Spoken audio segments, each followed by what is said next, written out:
E aí galera, Jason aqui começando mais um episódio do ASMI, o nosso podcast semanal aí sobre criação de histórias, né, principalmente no estilo mangá, ali onde eu analiso as ideias, as sinopses de mangás enviados por vocês.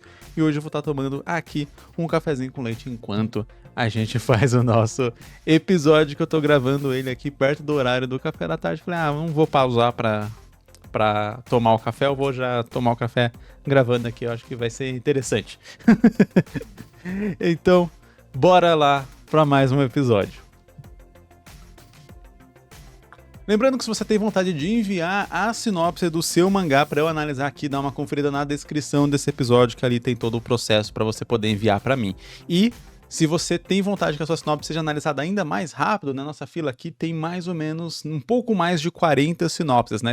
Esse número está diminuindo, então eu estou conseguindo cada vez analisar mais rápido as sinopses que vocês enviam. Não leva alguns meses aí do tempo que você envia para mim para eu conseguir de fato trazer aqui um episódio com ela, mas a gente está encurtando essa distância. Mas se você quer encurtar essa distância ainda mais e, além disso, ter acesso aos episódios aqui com antecedência, alguns conteúdos extras e exclusivos e, claro, me ajudar aqui a continuar com esse trabalho na internet, né, ajudando aí todo mundo que tem vontade de fazer, publicar o seu próprio mangá, você pode se tornar membro no canal do YouTube a partir de R$3 por mês aí. Você tem todos esses benefícios que eu falei e você me ajuda demais. Quero agradecer, inclusive, aí todo mundo que é membro. A primeira sinopse analisada em cada episódio é uma sinopse de membro, então vamos a ela.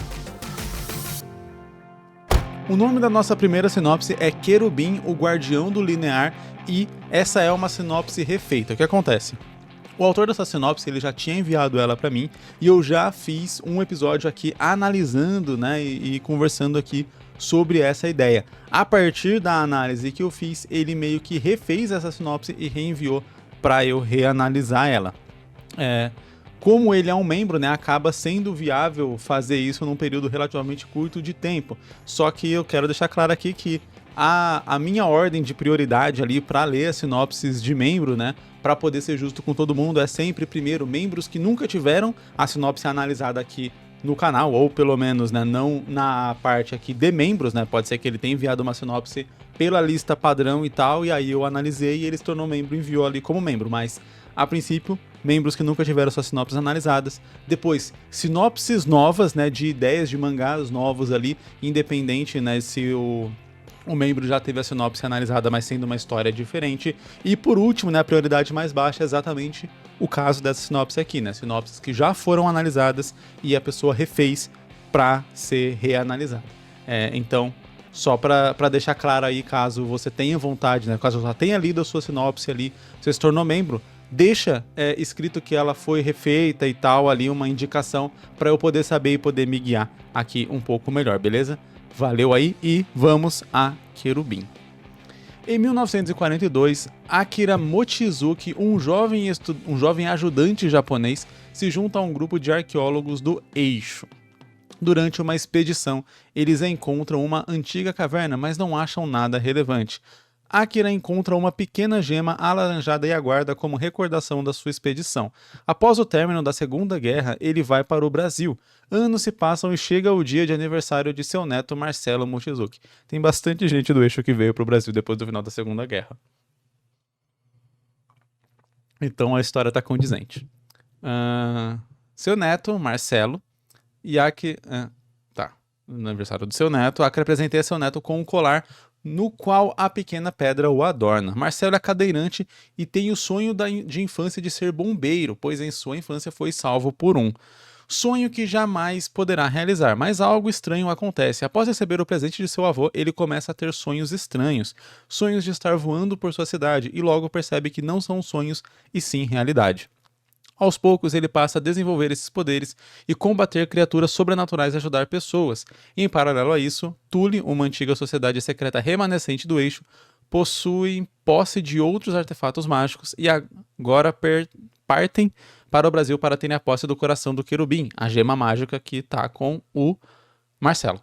E só Marcelo, com a ajuda de seu avô, poderá detê-los. Cara, bem interessante. Eu lembro pouco da análise que eu fiz da versão anterior dessa sinopse aqui, né? Toda semana eu tô analisando várias e várias sinopses, então as coisas vão ficando um pouco confusas. Eu lembro de vários desses pontos, e consigo perceber já algumas diferenças aqui em relação a coisas que foram refeitas. Mas antes de começar a minha análise, eu vou ler aqui as observações do autor. Observação 1. Guardião do Linear porque ele protege o mundo... essa foi uma dúvida que eu levantei da outra vez, né? Enfim, porque ele protege o mundo físico e espiritual, ajuda pessoas salvando-as de incêndios, por exemplo, mas também ajuda fantasmas a encontrarem a paz, destrói espíritos malignos, etc. A observação 2 é que ele é PCD e o autor diz que quer tentar abordar a relação dele ser cadeirante e ter suas dificuldades e de um dia para o outro ele poder sair no corpo físico e voar, atravessar paredes, etc. Então ele realmente tem vários poderes ali que são meio que incorpóreos. Uma coisa que eu acharia interessante é para criar uma certa limitação, além da limitação física que o personagem tem quando ele não tá usando os seus poderes ali, e seria talvez ele não ter um impacto tão grande no mundo físico, assim. Então ele pode voar, atravessar paredes, e isso me mostra que é um poder meio que quase como se ele fosse um fantasma, né? Então seria interessante se, por exemplo, você conseguisse separar o mundo mágico do mundo físico. E aí, de modo que as coisas que o Marcelo faz no mundo físico, ele não pode fazer no mundo espiritual, e o que ele faz no mundo espiritual, ele teoricamente não poderia fazer no mundo físico. E aí quando fala sobre, salvando pessoas de incêndios e tal, eu acho que foi esse um ponto crucial ali, porque falou, né, estabelecendo aqui como que é o personagem. Ele é um jovem que foi salvo por um bombeiro e tem esse sonho de se tornar bombeiro também.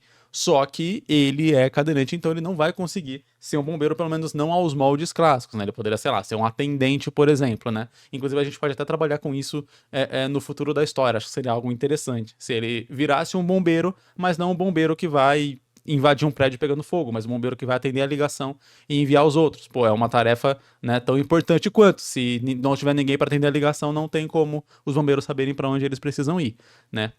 Enfim, não é o trabalho com a maior adrenalina ali, mas não deixa de ser um trabalho importante por não ter adrenalina. Enfim, e aí quando fala ali que ele vai salvar pessoas de incêndios e tal, colocando bem esse paralelo, eu acho que seria interessante se fosse exatamente o contrário. Se ele não conseguisse, por exemplo, salvar pessoas físicas de problemas físicos. Porque quando ele tá né, nessa forma ali heróica dele, né, nessa versão aí, que seria uma versão fantasma e tal, uma versão espiritual, ele não tivesse como interagir diretamente com o mundo físico. A não ser, sei lá, depois de muito passar a história, muito esforço, muito treino, etc., ele consegue fazer pequenas mudanças no mundo físico. E a gente pegando aqui realmente a referência de fantasma, sabe? Quando você pega ali Ghost, eu falei, né, no último episódio que eu tava assistindo Sobrenatural tem isso também e tal, do fantasma, para ele conseguir mover um objeto físico no nosso mundo, ele precisa de muito esforço, ele precisa de muito treino, ele precisa ser muito capaz para conseguir fazer uma pequena coisa, né? E só, aí beleza, aí nessas histórias geralmente só quando o fantasma tá se perdendo muito que aí ele consegue fazer aquelas coisas de filme de terror que é levitar uma pessoa, etc, coisa assim. Beleza, a gente talvez não precisaria chegar nesse extremo, porque eu acho que seria uma limitação interessante pra gente não cair num erro que seria tipo só o personagem querer 100% só viver ali nesse mundo. Se a gente trouxesse isso como uma metáfora do mundo virtual, digamos assim, então vamos lá, você é alguém que tá incapacitado ali fisicamente, mas você vai criar uma conta ali num jogo, e nesse jogo você pode voar, você pode andar, você pode salvar pessoas. A sua vida é muito mais interessante dentro de um jogo do que ela tende a ser na vida real. E aí a tendência é que se a sua vida tá muito ruim na vida real, você se mergulhe dentro do jogo como uma forma de escape e queira viver naquele mundo virtual. Só que aquele mundo virtual, ele não é a sua vida real. Então, se a gente tentasse traçar isso como um paralelo aqui para essa história, o Marcelo, tendo essa limitação, ele iria querer ficar o tempo inteiro no mundo espiritual, querer viver essa vida do mundo espiritual, porque ela é muito mais interessante e ele tem muito menos limitações do que as limitações que ele tem físicas. E aí seria interessante quando a gente incluísse a limitação espiritual, que, por exemplo, seria exatamente ele não conseguir interagir com o mundo físico, seria a lição que o Marcelo iria aprender, de que o mundo espiritual tem a sua importância dentro do limite do mundo espiritual, mas o mundo físico também tem a sua importância e você não pode simplesmente abandonar um por outro, porque senão consequências sérias vão acontecer. Então você imagina, por exemplo, que enquanto ele tá nesse mundo espiritual, pode ser um momento até bem chocante da história. A depender de quão longa ou curta for essa história, sei lá, vamos imaginar que ele tá nesse lance, ele começou a ter essa questão com o mundo espiritual ali no começo da história, e aí logo de cara a gente vai jogar essa problemática pro personagem. Ele não vai mais querer viver no mundo físico. Ele vai praticamente abandonar o corpo físico dele e vai viver quase que 100% do tempo só no mundo espiritual. E aí beleza, ele vai tratar lá com os espíritos, com os monstros, com umas coisas assim e tal, até chegar essa sociedade. E aí isso pode ser já na passagem para o segundo ato da história, né? Isso numa versão mais reduzida, um one shot ou algo assim, uma história fechada, ou para um capítulo 3, capítulo 4, alguma coisa assim numa série, onde chegariam os problemas físicos, né? E aí ele ia enfrentar só o lado espiritual desses problemas físicos, mas em algum determinado momento, por exemplo, essa galera, Coração de Corubim é o nome da joia, como que é o nome? Tule. Então a sociedade Tule vem e, por exemplo, taca fogo ali na casa do avô dele. E aí, por ele estar no mundo espiritual, ele não consegue fazer nada e o avô dele morre, ou sei lá, só, tipo, sofre várias queimaduras e tal, fica muito, muito ferido, né? Aí varia, né? Se você quer que seja um propósito pra história, o avô dele morreu ou não, você quer usar ele de alguma outra forma na história, então talvez só ter uma consequência séria ali que sirva pra dar a lição pro protagonista de que o mundo físico também é importante, né? Eu acho que isso funcionaria muito bem em algum determinado momento da história. Outra coisa que poderia funcionar de maneira interessante, mais ou menos nessa mesma pegada, é ele ficar tanto no mundo espiritual e aí, quando a sociedade chegar, eles conseguirem de fato arrancar a joia dele em algum determinado momento e ele ser obrigado a ter que lidar com certas coisas no mundo físico. Então, ele vai ter que enfrentar a sociedade ali sendo um cadeirante. Então, ele vai ter que lidar com todas aquelas coisas, só que nesse momento, e aí seria talvez algo mais pro final da história, seria quando o personagem iria entender que ele tem sim responsabilidade, que ele não deixou de ser ele porque ele tá numa cadeira de rodas, e aí ele pode fazer as mesmas coisas, não as coisas poderosas, mágicas, etc, mas as ideias, os planos, ele tem o mesmo conhecimento e ele tem a mesma responsabilidade de enfrentar essa sociedade, independente de ele estar com os poderes ou não. Eu acho que trabalhar essa questão do personagem funcionaria muito bem para a história, né? A gente tem aqui as questões psicológicas dele de uma maneira muito estabelecida, muito, muito firme, e que eu acho que dá para trabalhar muito legal. Então, o fato de ele querer abrir mão da vida física dele para viver somente a vida espiritual, o que faz com que a gente precise colocar alguma limitação nessa vida espiritual para que ele aprenda a lição e realmente não seja só como se fosse a mensagem da história. Se você tem problemas no mundo real, então arranje uma escapatória e viva nessa escapatória e tá tudo certo. Não, beleza, você pode ter uma fuga, uma válvula de escape ali, mas essa válvula de escape não pode fazer você abandonar a sua vida real, sua vida de verdade, os seus problemas de verdade. Eu acho que essa seria uma mensagem bem interessante para a história. E aí, completando com isso, com ele talvez, quando chega mais para perto do final, ele perder esses poderes e ter que lidar com as coisas, com o corpo físico dele, e talvez ser até assim que ele, tendo essa lição aprendida por completo, ele decide virar um atendente de bombeiro. Então, ele vai ser bombeiro, ele vai realizar o sonho dele, ele vai ajudar pessoas, só, como eu disse lá no começo da análise, não vai ser pulando de caminhão e dando mangueirada. Vai ser atendendo e encaminhando os bombeiros para os lugares onde eles precisam ajudar pessoas. Indo aqui para nossa lista padrão, estou analisando sinopses aqui enviadas em novembro de 2023. Então, se você enviou aí por volta desse período, aguarde que em breve talvez a sua história estará sendo analisada aqui nos nossos episódios. Então, continue acompanhando, ok? O mundo possuía um núcleo. Nesse núcleo havia magia concentrada. Magia essa que era dividida em várias categorias. Como essa magia estava na Terra, toda a vegetação foi contaminada com essa magia. Magia, magia, magia. Certo dia, um homem comeu uma fruta contaminada e imediatamente começou a manifestar seus poderes. Seus descendentes nasceram com poderes e derivados desses poderes até todos os humanos terem poderes. Ok. E isso se tornar algo natural. Em meio a isso, existem pessoas que querem fazer o bem e ser heróis, e outros que querem ser vilões e causar o caos. Ninguém quer ser vilão e causar o caos diretamente. Você tem um objetivo, e para realizar esse objetivo, você não liga de causar caos. Geralmente é assim que funciona. Camilo é um jovem de 15 anos, com poderes de chamas. Eu esqueci de ler o título da história, né? É Revenge Soshitei Kiru.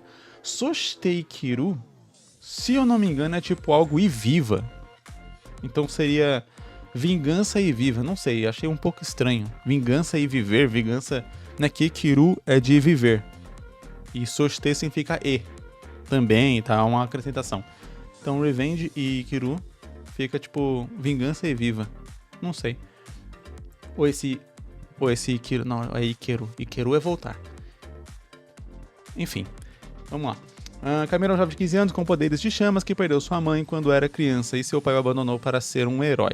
Isso foi se tornando um trauma durante anos, fazendo-o querer se vingar e se tornar um vilão. Para isso, Camilo se matricula em uma escola de vilões secreta, decide se tornar um vilão e se vingar do seu pai. Ok, a gente tem muita história aqui nessa pegada Boku no Hero, só que com um vilão ao invés de herói, eu reparei isso. Eu falo que é na pegada Boku no Hero porque eu sinto que depois, principalmente dos filmes da Marvel, fazerem muito sucesso e trazerem o lance do super-herói de volta, né, pra cultura, sem ser considerado aquele negócio mais infantil e tal. E aí isso trazendo, principalmente com Boku no Hero, vindo do Japão também esse lance de herói, One Punch Man também trazendo a mesma pegada do lance de herói e tal, né. Aí você tem The Boys, enfim, você tem várias coisas trazendo essa temática de herói. Eu comecei a ver várias histórias trazendo essa temática e é uma coisa que eu reparo, já teve várias sinopses aqui, é o lance de você subverter e criar um vilão na pegada Megamente ali, né? Eu falo na pegada Megamente porque é aquela história que é um mundo de heróis onde a gente vai contar a história de um vilão dentro daquele mundo de heróis. Enfim, então aqui, quando eu falei, né, não existem pessoas que querem só causar o caos, o vilão, assim, geralmente tem um objetivo e o caos faz parte daquele conceito do objetivo, né? Então, tipo, aqui talvez seja com uma visão um pouco mais simples, né, do mundo. Então você realmente tem faculdades de vilões e coisas do tipo, né? Claro que elas são secretas, porque elas são ilegais e tal, mas daí eu acho interessante pro autor ele criar um conceito pelo qual foi criada uma faculdade de vilões, pelo qual foi criado essa organização, esse tipo de coisa. Como que é, de verdade, dentro da história, de uma maneira um pouco mais verossímil, a relação dos vilões. Porque se isso vai ser uma coisa tão importante na história, quer dizer, o protagonista ele decide se tornar um vilão. Então ele precisa saber o que vilão significa. E ele vai para uma faculdade de vilões. Então essa faculdade precisa ter sido criada com um propósito. Fala, com um propósito de criar vilões que vão fazer vilania. É aquele negócio que eu costumo falar, né? Tipo, quando você pega, por exemplo, piratas, eles são, saqueadores, assassinos e tal, eles são pessoas horríveis, bandidos, né? Serão colocados no mesmo patamar que traficantes hoje em dia e milicianos, etc., né? Criminosos da pior categoria.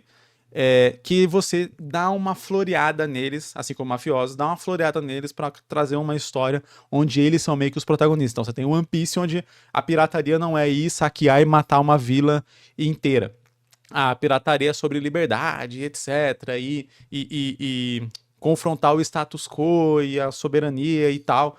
Então você dá uma floreada ali naquela questão. Quando a gente tá falando aqui dos vilões, como que a gente iria trabalhar essa questão de como é a relação deles dentro da história? O que eles estão querendo? O que eles estão fazendo? O Camilo vai ser alguém que vai ir numa vila e vai matar todo mundo? Você fala, não, porque ele tem que ter algum código de honra, ele vai fazer vilania só contra quem merece e tal, mas isso não faria dele talvez um herói. Mas daí tem o lance da sociedade, o que a sociedade enxerga como herói e vilão. Então, entende que a gente vai permeando um monte de discussão, um monte de coisinha que precisa estar muito bem definido na história para você poder seguir esse caminho que você quer, né? O caminho de vou fazer meu personagem ser um vilão auto-estabelecido numa sociedade onde ser vilão significa X, significa alguma coisa ser o vilão dessa história, ser um vilão, ser autodenominado, no caso até ter a carteirinha, né? O seu diploma de vilão formado. E aí, como eu disse, criar e estruturar muito bem esse ambiente para você poder contar a história. Eu sinto que o ambiente de criação dos poderes dos personagens tá mais desenvolvido do que o ambiente que a história tá se passando em si. Então eu entendo muito mais como que esses personagens ganharam poderes do que como que a sociedade se estruturou dessa forma como ela tá estruturada. E uma coisa, ela não interfere muito na história, enquanto a outra interfere completamente. Quer dizer, eu entender como é que os poderes nasceram a princípio não parece ter relação nenhuma com o que vai acontecer na história de fato. Por exemplo, entender toda essa mecânica dos poderes desse núcleo da Terra, que tem magia, etc., serviria para uma história onde, por exemplo, o personagem principal vai impedir os vilões da história, né, os antagonistas da história, de chegarem no núcleo da Terra e tentarem absorver magia diretamente do núcleo. Então, a origem da magia está diretamente relacionada com a trama que a gente vai abordar. Então é importante eu saber a origem da magia, porque se eu não souber ela, eu não consigo entender qual que é o objetivo dos vilões e o que os protagonistas precisam impedir. Aqui, exatamente o contrário. Eu preciso entender como que a sociedade está organizada hoje para poder entender como que o Camilo tomou a decisão de se tornar um vilão, o que significa ser um vilão, quais são as etapas que ele vai passar para ser um vilão e principalmente o que ele vai fazer depois de ele se tornar um vilão. Beleza, tipo, eu tô formado como vilão, agora eu posso ir no mercadinho e roubar o seu Zé? É isso? Sabe? Ah, eu sou um vilão, agora eu posso... Pra que serve exatamente a faculdade de vilão ou algo assim? É para fazer uma organização criminosa? Com qual objetivo? Porque é o que eu falei. Causar o caos ou fazer maldade ou algo assim é sempre meio para um fim. E muitas vezes, principalmente quando a gente vai desenvolver um vilão que ele acaba saindo um vilão ruim ou um vilão raso, é exatamente quando a gente considera o meio como um fim e não como um meio. Então vamos lá, eu quero causar o caos. Por quê? Porque com o caos vai ter uma desestabilidade social e com essa desestabilidade social eu consigo manipular as pessoas para, por exemplo, derrubar um governo e eu assumir o lugar naquele governo. Então, o caos ele é um meio para poder chegar no fim, que é assumir o controle. As maldades e bandidagens que a gente viu ao longo da história aqui, com máfia, com pirata, com tráfico, com milícia, com tudo tem a ver com dinheiro. Eu quero dinheiro, eu quero ser podre de rico e eu vou fazer o que for necessário para poder ficar podre de rico. Geralmente é isso. Na nossa sociedade, a maior parte dos bandidos conhecidos e do que seriam os vilões da nossa sociedade, eles querem dinheiro, porque dinheiro é poder. E beleza, e eles querem esse poder e o poder monetário ali que vai dar uma vida luxuosa e tal, podendo aproveitar do bom e do melhor. Essa é a ideia. Então, quem criou a faculdade também tem uma ideia do porquê ele quer vilões. Por exemplo, isso daí. Eu quero criar uma instituição de vilões porque a gente tem heróis muito poderosos e se eu não tiver pessoas que consigam combater esses heróis poderosos, eu nunca vou conseguir, sei lá, assumir o controle do país. Ou dominar o mundo, enfim. E pode ser dominar o mundo, pode ser um objetivo mega clichê. Se você for, quanto mais pro clichê ou mais pro simplório você for com uma história, você tem que levar mais pro lado de comédia, pro leitor conseguir aceitar um pouco melhor. Fica um pouco complicado você querer tratar uma história muito seriamente, não tô falando que o autor tá fazendo isso, só tô dizendo aqui, se você quer fazer uma história muito séria, você precisa que os conceitos sejam um pouco mais aprofundados para que o leitor consiga comprar o lance. Agora, se você quer fazer uma história mais boba, tem os heróis, tem os vilões, e são instituições e tal, e beleza. Então, beleza, o cara que criou a faculdade, ele quer dominar o mundo. Para dominar o mundo, ele precisa derrotar os heróis. Para derrotar os heróis, ele quer criar vilões que sejam capazes de derrotar os heróis. Então, beleza, ele tem um objetivo muito claro ali. Mas ainda assim, entende que o caos, os vilões, tudo isso é um meio para o cara que inventou aquilo realizar um objetivo dele. É dominar o mundo e beleza. Dominar o mundo pode ser para ter poder, riquezas, enfim, pessoas idolatrando ele, qualquer que seja um objetivo ali para satisfazer o ego desse personagem. E aí, como que o Camilo vai entrar nessa história? O que ele vai decidir? Porque o que eu entendi da história do personagem ele teve ali uma vida difícil, ele foi abandonado pelo pai, que é um herói, e ele quer se tornar um vilão única e exclusivamente pelo propósito de derrotar o pai dele.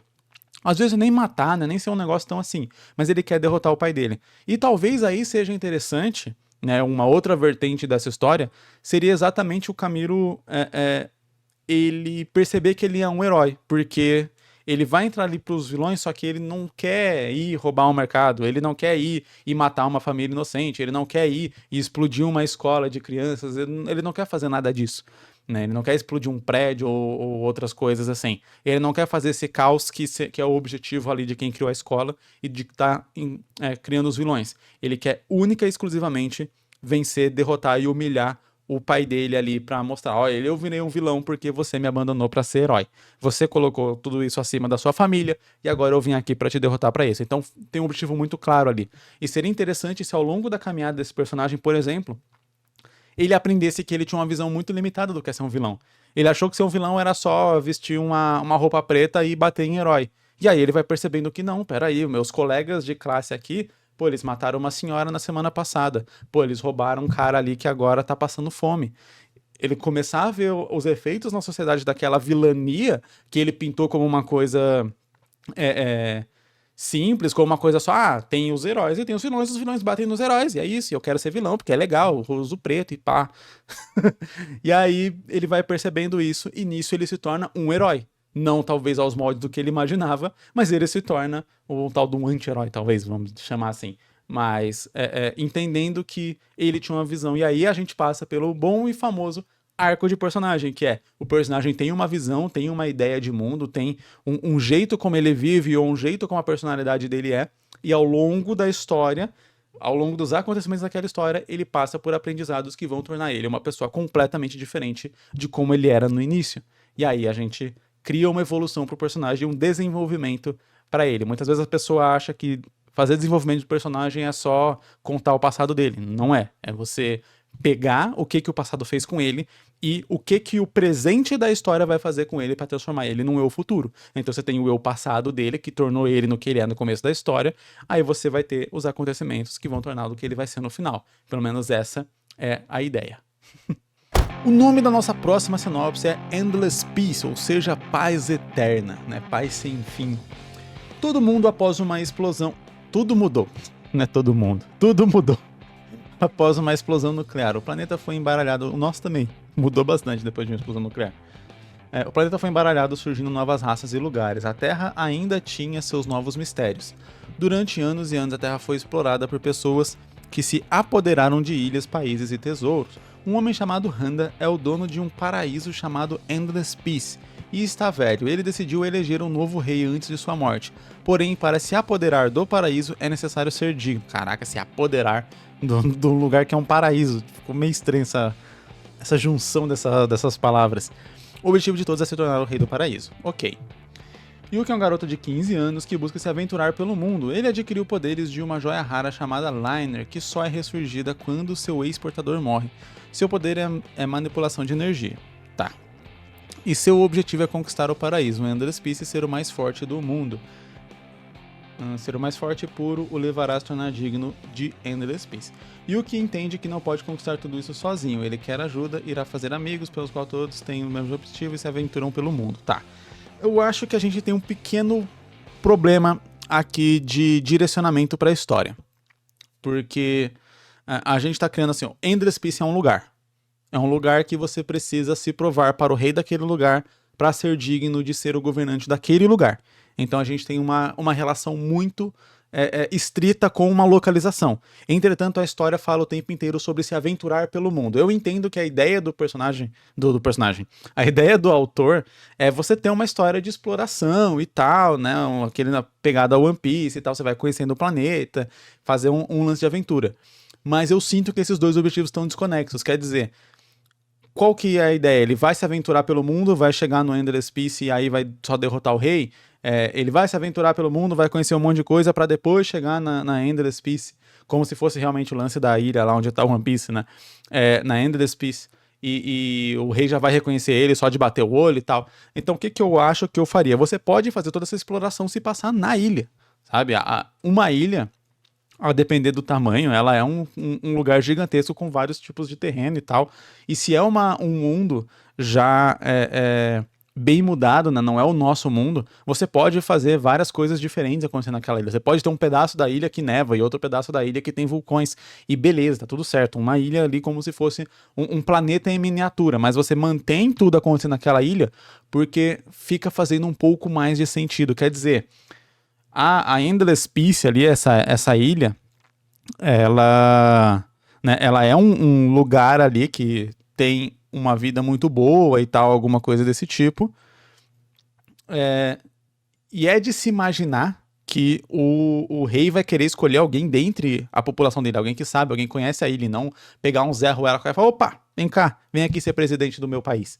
Claro que tem todo o lance de ser digno e tal, mas também eu acho que o lance do ser digno, o autor precisa entender objetivamente o que é o ser digno segundo os olhos do rei e segundo os olhos do autor. Você não precisa colocar isso dito direto na história, mas é interessante ter isso de maneira clara para você poder fazer os personagens ou o personagem caminhar em direção a essa dignidade que é considerada correta, enquanto alguns outros personagens podem considerar isso de uma maneira um pouco distorcida, de modo que o seu leitor talvez não tenha certeza de qual é, e no final vai ter a revelação ali. Apesar de que quando você tem uma história onde a pessoa digna vai herdar esse tesouro e eu tenho um protagonista, você automaticamente entende que o protagonista vai herdar o tesouro e que ele vai ser o digno, porque faz parte, né? Enfim, eu tenho uma história onde o herói da profecia vai vir e vai salvar uma cidade. E a história é do Juquinha. Obviamente o Juquinha é o herói da profecia que vai salvar a cidade. Então você já monta a história completa só a partir da premissa dela. O que pode às vezes fazer uma história ficar um tanto quanto monótona, porque você já entende qual que vai ser o final dela. Por isso, eu acho também que você fazer uma viagem pelo mundo com esse objetivo, você acaba estendendo muito o prazo. Falar Jason mais One Piece é exatamente essa coisa. Você sabe que o Luffy vai ser o rei dos piratas quando ele chegar lá no negócio. Tá, só que aí você tem que ser extremamente habilidoso pra conseguir fazer a história ser interessante até lá. Porque você sabe que você tá meio que enrolando, né? One Piece a gente sabe que ele tá enrolando. Só que ele vai criando várias coisas e vai tornando... E o cara é um mestre em contar histórias, de modo que conforme ele vai expandindo esse mundo e você vai entendendo mais coisas, você quer conhecer mais, você quer saber mais, você vai se aprofundando no mistério, e mesmo assim, tem várias temporadas e sagas ali que você vê claramente que ele tá enchendo linguiça e que você tá de saco cheio pra acompanhar. Por mais que às vezes possa ter uma reviravolta ou outra, um personagem ou outro que seja interessante, mas a história que tá sendo contada ali é só tipo, tá bom. Passa logo isso, eu quero voltar pra quest principal. Enfim, aqui a gente não consegue fazer 1000 capítulos, né? Estando no Brasil é um pouco difícil, então eu sempre aconselho a você encurtar um pouco mais a sua história e ir um pouco mais direto ao ponto para conseguir contar ela do começo até o final, e aí nisso você fazer uma história onde ele vai se aventurar pela própria ilha. Eu acho que seria interessante, porque faria sentido. O rei, ele tá querendo alguém para ser o governante daquela ilha, então talvez fosse interessante para ele uma pessoa que, por exemplo, conhecesse os problemas que a ilha tem e pudesse apresentar alguma solução. Então, se aventurar pela ilha, conhecer os povos que moram na ilha, ajudar esses povos que moram na ilha, bem naquela pegadinha de jogo mesmo e tal, onde você vai até uma vila, a vila tem um problema, você vai resolver o problema da vila, beleza, você sai, vai para a próxima vila e próxima quest. Poderia ser algo assim, e você fazer tudo isso encaixado dentro da ilha. Claro, se você quer fazer uma coisa um tanto mais global, poderia ser, a ilha Endless Peace, ela é quase que um tesouro do mundo, etc. E tem vários recursos naturais e tal, e aí tem pessoas que querem invadir essa ilha para poder tomar conta dela, principalmente agora que o rei tá velho, eles acreditam que não tem mais essa proteção e tal, enquanto outras pessoas querem proteger esse tesouro. Da mesma forma, eu ainda acho que tudo diz que a história vai se passar dentro da ilha, quer dizer, são as pessoas que estão invadindo a ilha, e isso pode ter mesmo ali. E o protagonista, né, o Yuki, para ele querer proteger a ilha também tanto, aí a gente colocaria, né, no background dele uma de duas possibilidades. Uma possibilidade seria ele ouvir histórias dessa ilha a vida inteira e tal, e aí por isso ele quer ir para lá. Beleza, pode ser uma versão, ele ser de fora dessa ilha. E aí, beleza, você pode fazer ele chegando. De novo, a história se passa dentro da ilha. Você começa a história com o Yuki chegando nela, né? E aí ele conhecendo, entendendo, percebendo a ilha, percebendo que, apesar de ela ser um lugar muito bom, mas ela tem lá seus problemas também e tal. E aí isso pode ser uma diferenciação, porque daí você vai ter um personagem que ele tem uma visão idealizada sobre um lugar por conta das histórias que ele ouviu, as lendas, etc. E quando ele chega lá, ele vê que a coisa não é bem assim, que tem lá suas partes boas, mas também tem várias coisas ruins, que no começo ele pode fechar um pouco os olhos para isso, e depois ele vai entendendo um pouco mais e vai amadurecendo. Arco de personagem. Ou ele pode ser também alguém que mora naquela ilha, portanto, por ele morar naquela ilha, viver ali, ele quer manter ela. Então, quando ele vai vendo pessoas de outras ilhas, de outros cantos do mundo, vindo tentar tomar conta daquela ilha e ser o novo governante, ele percebe que ele tem que tomar também alguma atitude para poder defender e proteger a ilha. Isso pode ser até de uma maneira mais direta. A vila dele, onde ele morava lá, pode ter sido atacada diretamente por algum desses vindos de outros reinos, e aí, ao perceber isso, ele decide que ele vai partir pra avisar o rei, ou vai partir pra fazer alguma coisa, enfim. E aí ver como é que você prefere montar a história. Mas, particularmente, eu acho que fazer uma viagem global me parece ter pouco a ver com o objetivo final da história. Parece que a gente tá indo pra um lado enquanto a história tá pra outro, né? Como se o personagem fosse pra um lado e a câmera ficasse virada pra cá e ele só saiu. O foco da história tá aqui, tá nessa ilha, tá em governar essa ilha. Então, quanto mais a gente explorar e desenvolver essa ilha, desenvolver as pessoas que vivem nessas ilhas, enfim, nessa ilha, né? E tudo em volta dela, né? Mais a história ela vai ganhar corpo, né? Do que se você desenvolver o mundo inteiro pra chegar no final você vai falar, tem a ilha prometida, chegamos aqui e tal. Tipo, pô, no final, aí conquistar a ilha ou ser governante da ilha acaba virando um objetivo que a história fala muito, mas a gente, como leitor, vai saber pouco, porque a gente viu muito mais de outros países, outras vilas, outros lugares do mundo do que o objetivo final da história. Então é como se o objetivo do personagem fosse achar uma pedra lá que ele só fala, é uma pedra muito poderosa. E aí ele vai e faz um monte de coisa pra aquela pedra, e chega no final ele pega a pedra e põe no bolso. Aí você fala, nossa, mas eu acompanho essa história aqui, eu li 50 capítulos dessa história pra isso, ele pegou uma pedra e pôs no bolso. Porque a gente não sabe pra que a pedra serve, por que ele queria ela. A gente não conheceu sobre a pedra, sendo que ela é o objetivo da história. Então a gente precisa entender muito bem a importância dela para poder comprar toda a jornada e o sacrifício que o personagem vai ter que fazer para poder chegar lá. Então é um pouco parecido com o que aconteceu, eu falei de Marvel, né, no episódio de hoje, o que aconteceu no Guerra Infinita, por exemplo, da Marvel. Eles apresentaram o Wakanda, e apresentaram muito bem o Wakanda no filme Pantera Negra. E aí, quando você tem no Guerra Infinita a invasão do Thanos, a invasão acontece justo em Wakanda. Porque a gente tá mais afeiçoado com Wakanda do que qualquer outra localidade apresentada no universo Marvel. As outras cidades não foram desenvolvidas a ponto de que a gente tenha alguma relação, mas Wakanda foi. O cenário, a cultura, a política de Wakanda foi muito bem desenvolvida e apresentada. A ponto de que os espectadores conhecem e têm uma certa afeição pro Wakanda. Então, quando o Thanos invade, você fazer essa invasão ser contra o Wakanda, você cria aquele efeito de eu quero que eles impeçam o exército de Thanos, eu como pessoa que tô assistindo, que tô acompanhando essa história, porque eu não quero que essa cidade seja destruída. Então você cria essa relação. Aqui a gente faz a mesma coisa com a ilha. Se você desenvolve essa ilha, você aumenta o nível de cooperação do seu leitor com o protagonista que quer proteger essa ilha.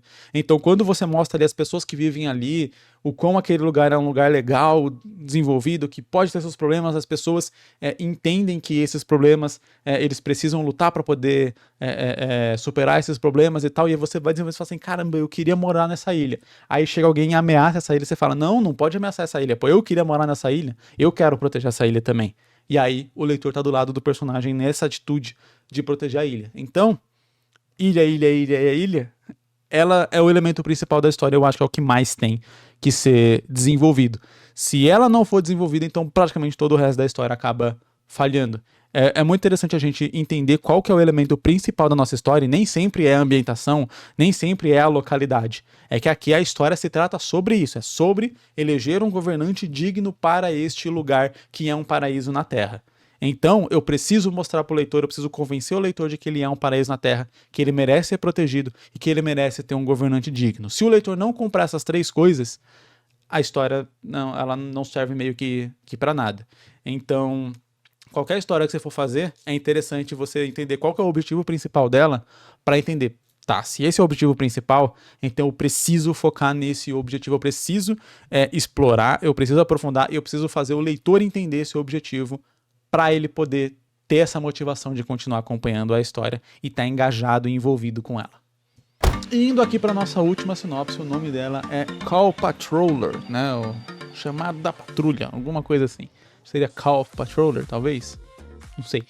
Jinto é um garoto que vive em um mundo cheio de lutadores poderosos chamados patrulheiros. Você fala patrulheiros. Sendo que virar um deles é o sonho e o objetivo de praticamente todos os jovens. Porém, mais do que isso, todos querem ser o patrulheiro mais forte de todos, o patrulheiro mundial. Bom, todos menos o Jinto. E a sinopse ela termina por aí. Achei interessante. Então, a gente tá falando aqui sobre um não objetivo do Jinto, né?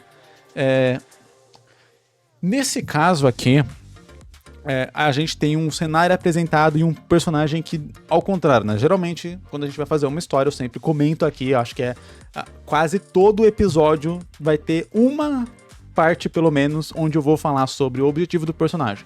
Porque é o jeito mais simples de você fazer. O personagem quer uma coisa, ele vai buscar aquela coisa.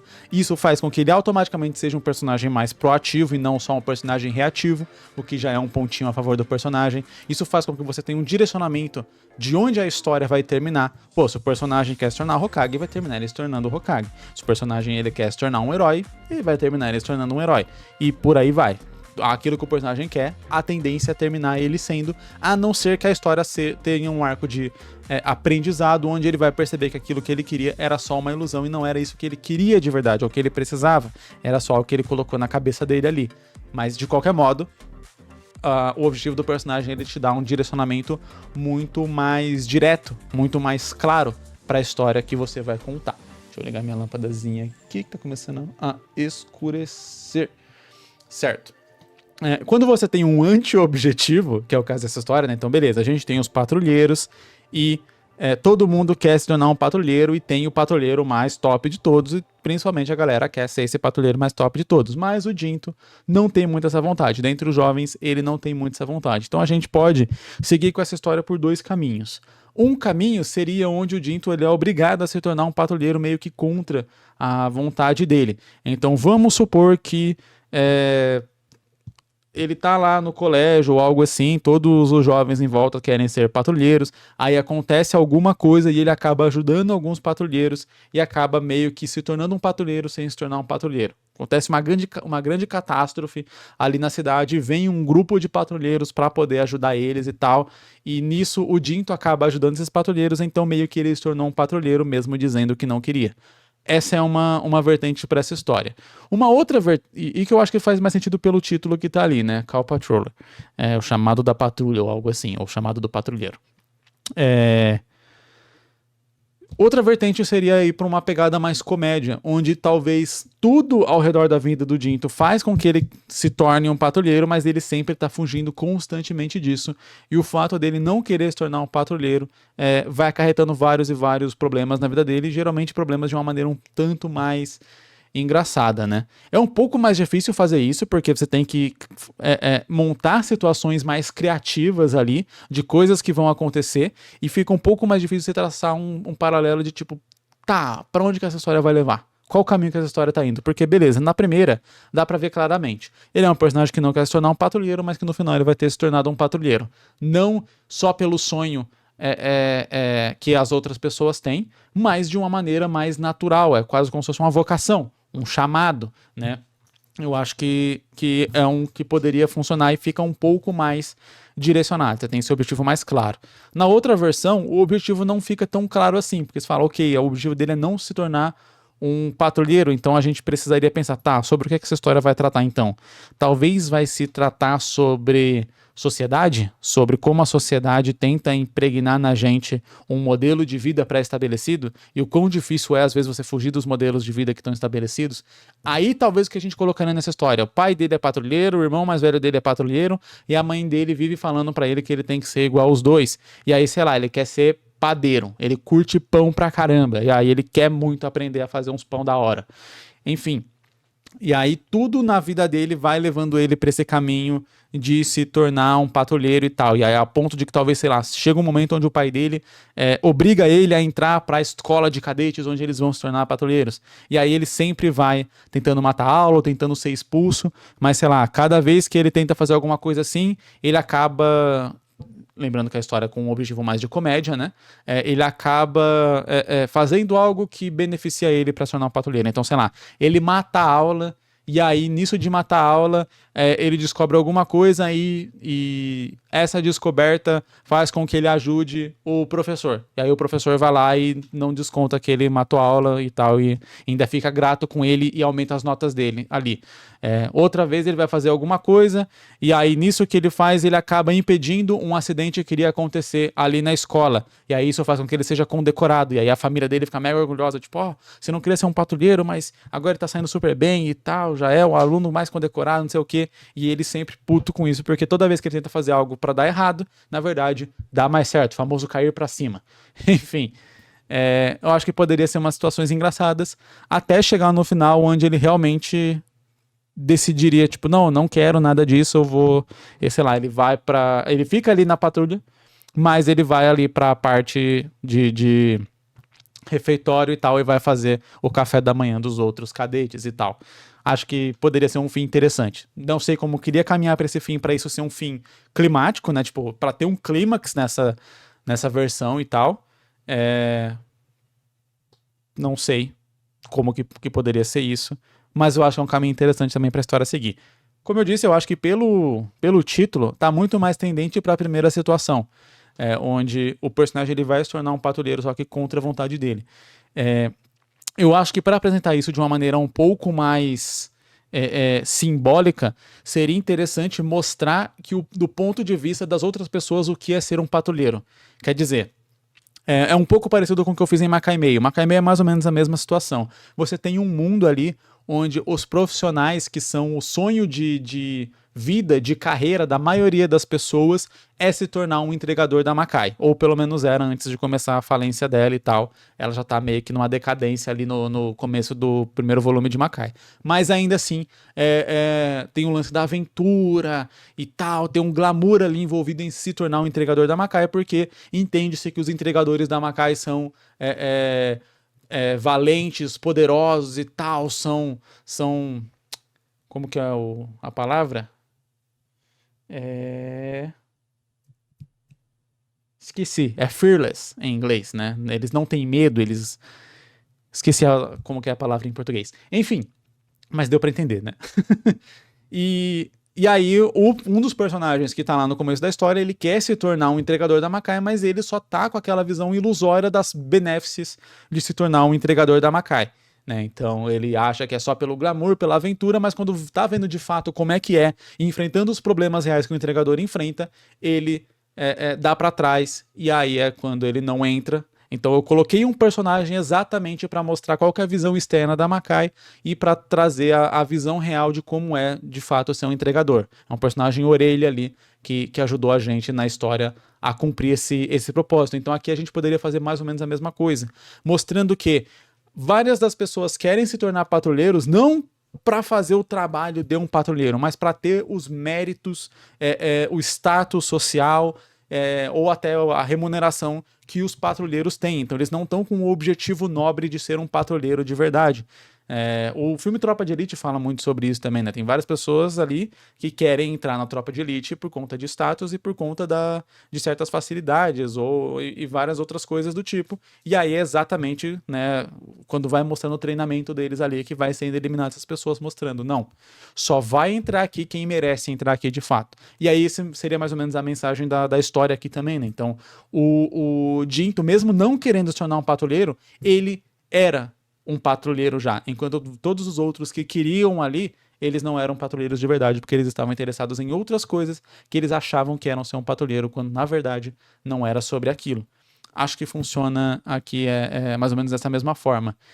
Eu sempre falo, né, que quando a gente vai fazer um mangá, vai fazer uma história, é interessante a gente ver, ler, acompanhar outras histórias que tenham temáticas parecidas com a nossa, por conta de você acabar vendo certas inspirações, coisas ali que você gostou e fala, pô, acho que eu posso adaptar isso de alguma forma pra minha história, outras coisas que você não gostou e fala, tava pensando em fazer isso aqui, tô vendo que não ficou muito bom, talvez eu vou ir por outro caminho e tal, então você aprende tanto com o que fazer, quanto com o que não fazer. No caso dessa história aqui, eu recomendo ler Makai Meio, que tem mais ou menos a mesma pegadinha ali, de mostrar um mundo, uma profissão extremamente almejada ali por todos, e que não são todos que estão preparados para realmente enfrentar o dia a dia que aquela profissão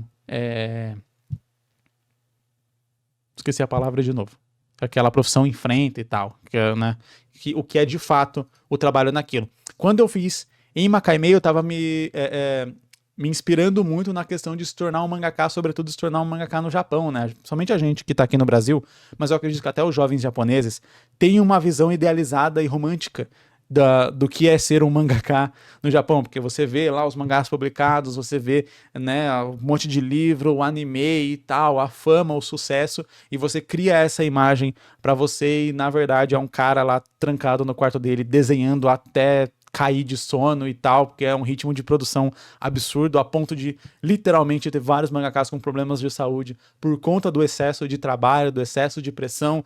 Vários mangakas, quando eles começam a publicar, eles ficam no vermelho, eles não têm dinheiro para pagar as contas direito, eles têm que tirar dinheiro do próprio bolso até torcer para a história fazer sucesso, e aí sim ele começar a ver algum retorno, mas também por conta da carga de produção, ele não vai conseguir aproveitar o dinheiro daquele sucesso diretamente. Então, não é, assim, obviamente, não é um inferno na Terra, mas não é o sonho que muitas vezes a gente pinta e que eu pintava muito esse sonho quando a gente imagina que vendo de fora. Então, foi mais ou menos essa mesma relação que eu quis trabalhar ali em Macaé, que eu acho que dá para ser trabalhada aqui em Cal Patroller, de que quando você tá fora daquilo, você só consegue enxergar às vezes a parte boa daquilo, só o sonho, só uma ilusão que você criou, porque você está enxergando aquilo de fora. Mas quando você está dentro, você vê de fato como que aquilo é.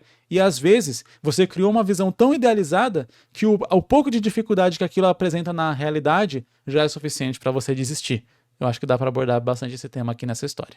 E essas foram as sinopses de hoje. Muito obrigado para você que me acompanhou até aqui. E eu sempre dou aquele lembrete, aquela recomendação que se você tem vontade de fazer o seu mangá, e eu acredito que você tem, você vai achar tudo que você precisa no Jornada do Mangaka BR, que é o meu curso de criação de mangá. Lá eu abordo desde a etapa da ideia aqui, até fazer uma sinopse, etc. e tudo, até você realmente produzir as páginas de fato, ali com dicas de enquadramento, de ângulo, de como definir as melhores cenas, de como escrever bons diálogos, como colocar os diálogos, como criar cenas de diálogo, ação, etc.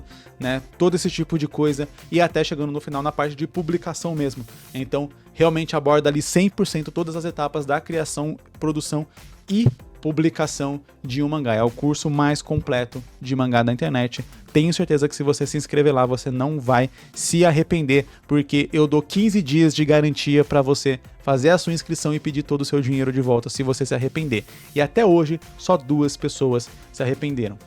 Uma porque ele queria que tivesse um módulo de publicação no Japão que não tem, né, no Jornada do Mangaka BR. Ele é um módulo de publicação no Brasil e tal, tem ali a parte internacional, mas em sites e tal, né? Enfim, publicação no Japão é você tem que ir pro Japão e encontrar um editor, enfim, aí você tem que assistir Bakuman pra ver mais ou menos como que funciona. Não tem muito como fazer isso daqui.